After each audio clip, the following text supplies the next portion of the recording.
If honeybees disappear tomorrow, humanity starts collapsing immediately. Not in years, not slowly, immediately. Because this is not about honey.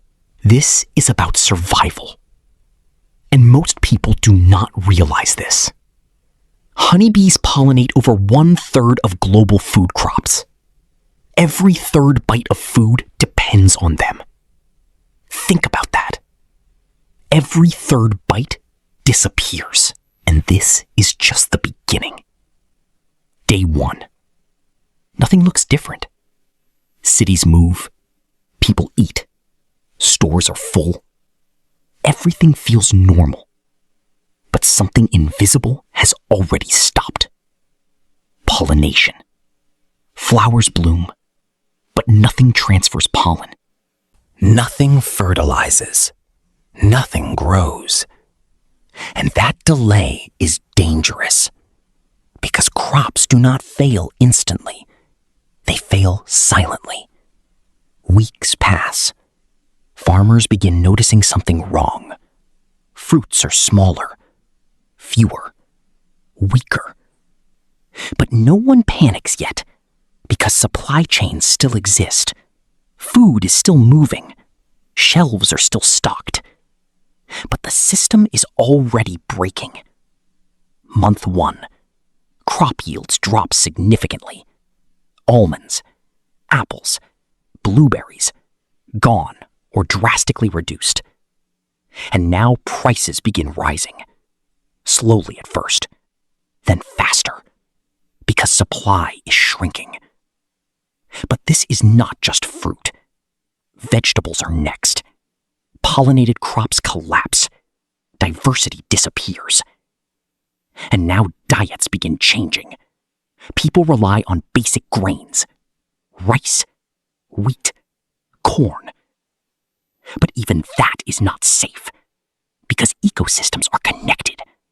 Plants disappear. Animals lose food. Livestock suffers.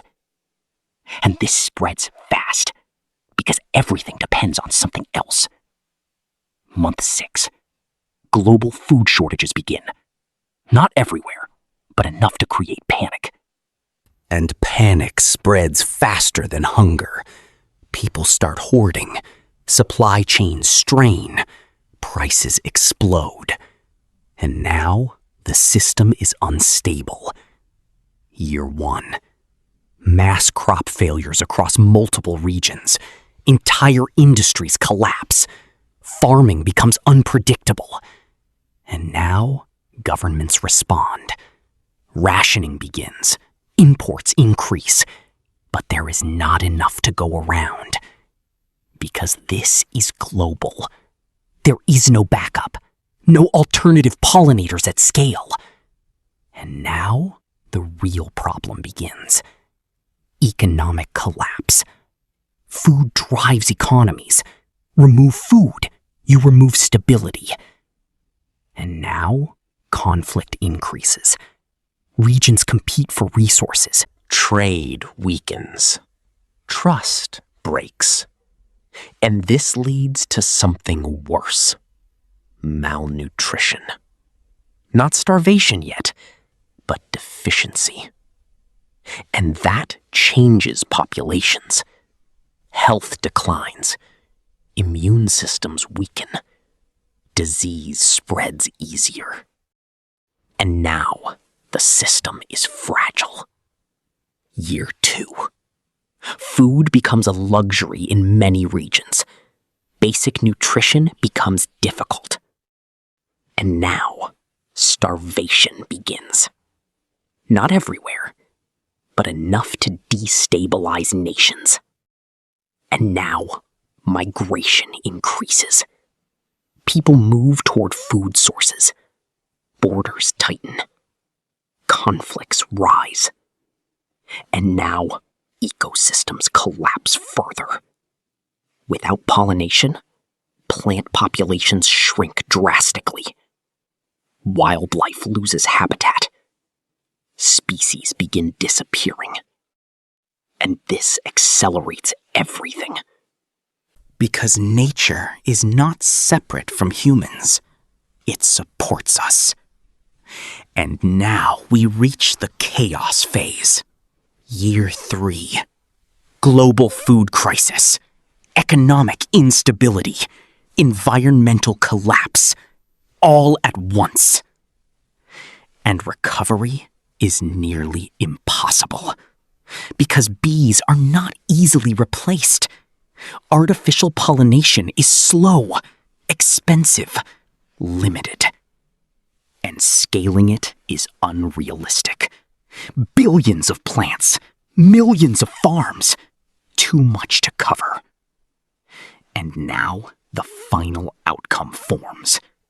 Humanity survives, but not as it was.